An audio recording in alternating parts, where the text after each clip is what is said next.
A24's The Invite, starring Seth Rogen, Olivia Wilde, Edward Norton and Penélope Cruz, has just arrived in theatres, and after seeing the film, I think Wilde has done an excellent job at conveying a small and effective story through a blend of different genres. Through comedy, drama and tension, she's given us a film that understands that real life doesn't fit neatly with one tone and that marriages are messy. So in this video, I'm going to be giving you my breakdown of The Invite, discussing the meaning of the ending, and giving you my overall thoughts on the film. There will be spoilers in this video, so if you haven't seen the film yet, then I would recommend checking it out before watching my analysis.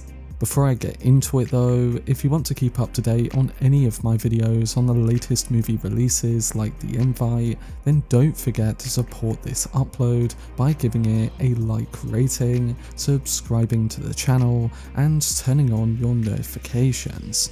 But without further ado, let's dive into my breakdown and review of A24's The Invite. So A24 has always had a knack for packaging a premise that hooks you instantly, and The Invite is no exception. Directed by Olivia Wilde, the film is a tightly wound single-location character drama that turns a simple dinner gathering into a slow, unforgettable unravelling of two marriages. What makes the film so compelling is how deceptively small its premise is, being just 4 adults around a dinner table, yet Wilde is able to use that simplicity to expose layers of resentment, insecurity, desire, and self-delusion. The film doesn't rely on big twists or genre shocks, as it thrives on the emotional tension that builds moment by moment. The story centers on Joe and Angela, a married couple barely holding things together who are hosting their mysterious upstairs neighbors for what's supposed to be a simple dinner party. On the surface, it sounds like the setup for a light, quirky summer comedy movie with a tense couple, oddball guests, and an evening that doesn't go quite as planned. But The Invite uses its breezy premise as its Trojan horse. As the night unfolds, the film slowly sheds its comedic skin and reveals something far more raw and emotionally charged. And then by the final act, the dinner has spiraled into a deeply uncomfortable and painfully honest confrontation that hits harder than anything you'd expect from a typical crowd-pleasing film. It's a movie that starts with awkward laughter and ends with bruises you didn't see coming. The film opens by quietly sketching out who Joe and Angela are. Joe is introduced as a once promising indie rock musician whose career fizzled after a single breakout hit. Now he teaches at a Bay Area conservatory, carrying around a sense of failure that clings to him. Angela, on the other hand, has an art school degree that she has never truly put to use. Her creativity has been reduced to renovating and redecorating their apartment, a space she keeps tweaking as if she's trying to fix something deeper than the paint on the walls. And from the very beginning, the film makes it clear that their marriage has lost its spark. It lets us feel it through the smallest details, whether it be the clipped wordplay, the awkward pauses, or the collapse of their conversations. And by the time their neighbours do arrive, they're at the stage of having a full-blown argument. Joe had forgotten the wine, he also ate a bit of cheese and food that Angela had cooked for their arriving guests, and even the invitation itself becomes a point of contention about who was or wasn't listening.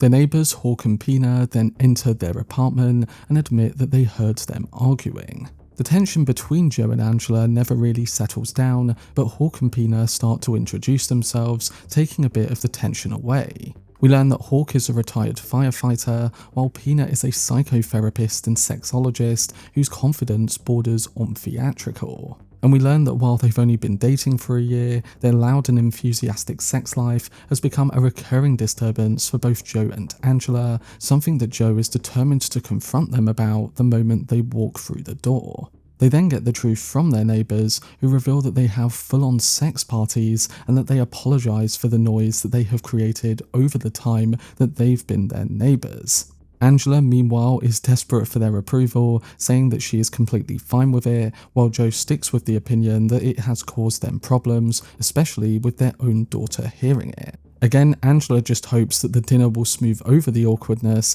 and maybe even spark a new friendship.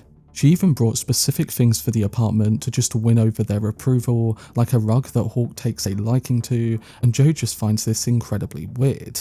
In fact, it's Joe's combative instinct versus Angela's need-to-please attitude that fuels the film's funniest yet excruciating moments. Every exchange becomes a tug-of-war between confrontation and politeness, and watching those impulses collide is where the movie finds its sharpest and most uncomfortable comedy. But one of the most striking choices that I think the film makes is how it treats Pina.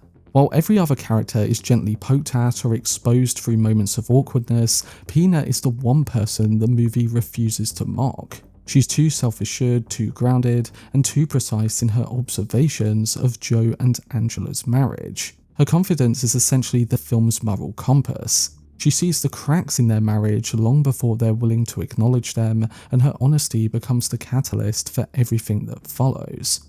The evening then takes a sharp turn when Hawk casually reveals that Angela often walks naked in front of her apartment windows because she enjoys being seen by him. Of course, Joe is furious at this, but Angela's explanation is devastatingly simple. It started by accident after a shower, and then became a ritual because Joe barely notices her anymore.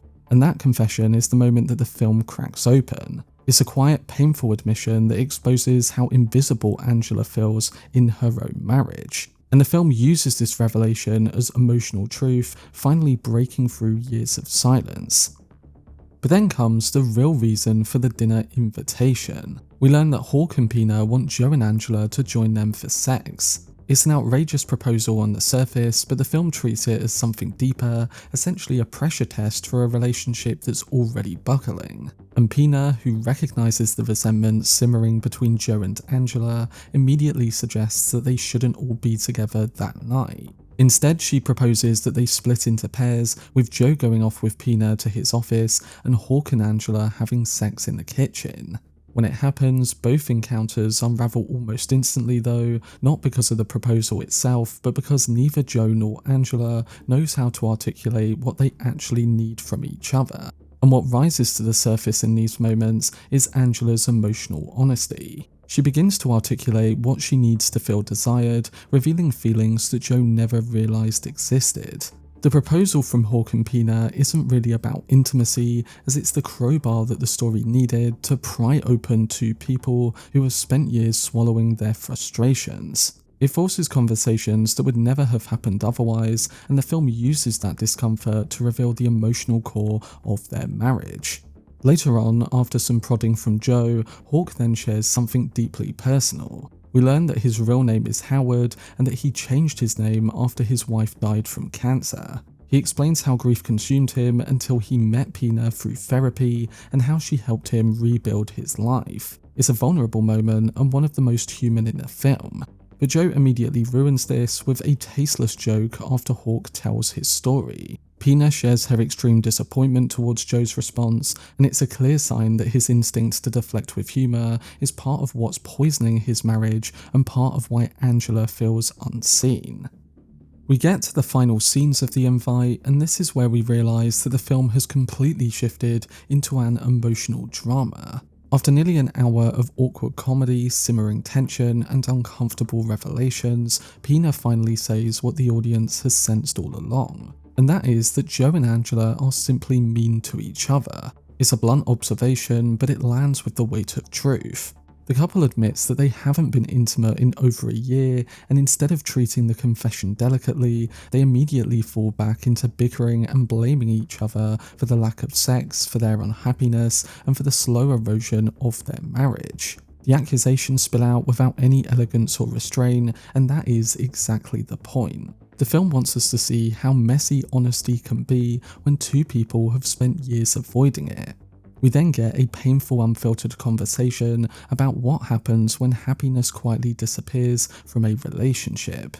Joe and Angela confront the reality that they've been holding their marriage together out of obligation rather than love, and convincing themselves that it's better for their children, even as resentment festers beneath the surface. The film asks us whether staying in a broken marriage is noble or simply another way of avoiding the hard work of change.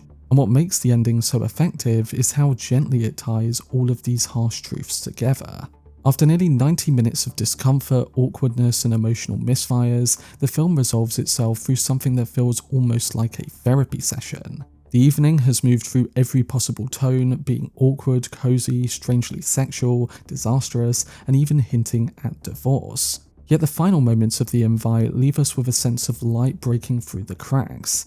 It doesn't promise a perfect future for Joe and Angela, but it suggests that honesty, however painful, might finally give them a chance to rebuild something real. Joe is left playing the piano in his office, something he refused to do throughout the entire film for the neighbours. Angela then joins him in there, sits next to him, and plays with him, and it becomes an honest moment that shows that maybe they are going to try and reconnect.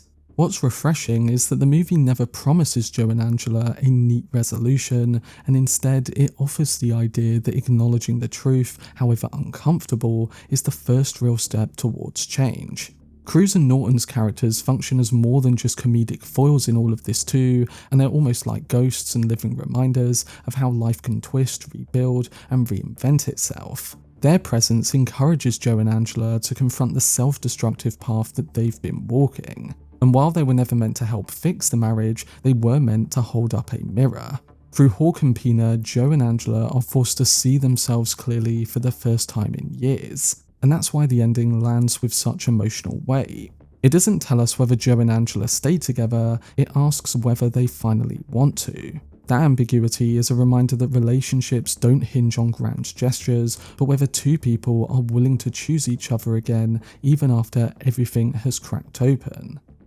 So what were my overall thoughts on A24's The Invite? Well, for me, what makes The Invite a compelling film is how gradually and effectively it shifts tone. The first act plays almost like a comedy of manners, in two couples circling each other, trying to figure out whether they're compatible or quietly judging every detail. The humour at the start is the kind of subtle, uncomfortable humour that comes from people trying too hard to seem fine. Whether it's Joe's strained attempts at small talk, Angela's brittle politeness, or the neighbours' odd, overly intimate questions. All of it helps create a lightly comedic surface that feels familiar and human. You laugh because you recognise the situation, because you've been in rooms when everyone is pretending the night is going well, even when it clearly isn't. And then by the time the film reaches its final act, it has completely transformed into something far more bruising than its breezy premise suggests. Secrets spill out, alliances shift, and the night becomes a kind of emotional battleground where everyone is forced to confront the truths that they've been avoiding. Olivia Wilde directs these moments with precision, letting the camera linger on faces as they crumble, letting silence do as much damage as the dialogue. It's not loud or melodramatic, as it's intimate, painful, and deeply human. That blend is what makes The Invite stand out for me. It's not just a comedy, not just a drama, not just a relationship story, it's all of them at once, woven together with a confidence that keeps you engaged from start to finish. Wilde understands that real life doesn't fit neatly into one tone, as a night can start with laughter and then end with heartbreak. The film embraces that complexity, and that's why it resonated with me. It's a story that gives you something to laugh at, something to feel, and something to think about long after the credits roll, a rare mix that makes it one of A24's most emotionally complete films in recent years. And with only 4 main characters, I think the performances really help carry the entire narrative. Seth Rogen brings a hidden but raw vulnerability to Joe, Wilde herself is sharply funny yet fragile as Angela, Penélope Cruz is magnetic as Pina, and then Edward Norton's Hawk is both charming and disarming all at the same time. All of their chemistry makes every moment feel unpredictable on screen. Olivia Wilde's direction further gives each actor the room to breathe, to stumble, and to reveal themselves in ways that feel uncomfortably honest, and it's the kind of ensemble dynamic that A24 films thrive on. It's character-driven, emotional, and anchored by the idea that the scariest things people face are in fact each other.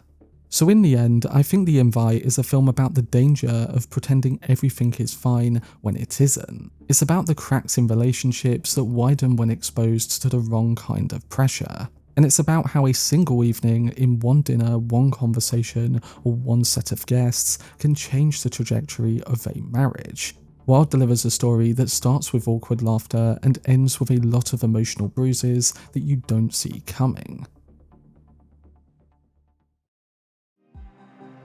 But that was my breakdown and review of A24's The Invite.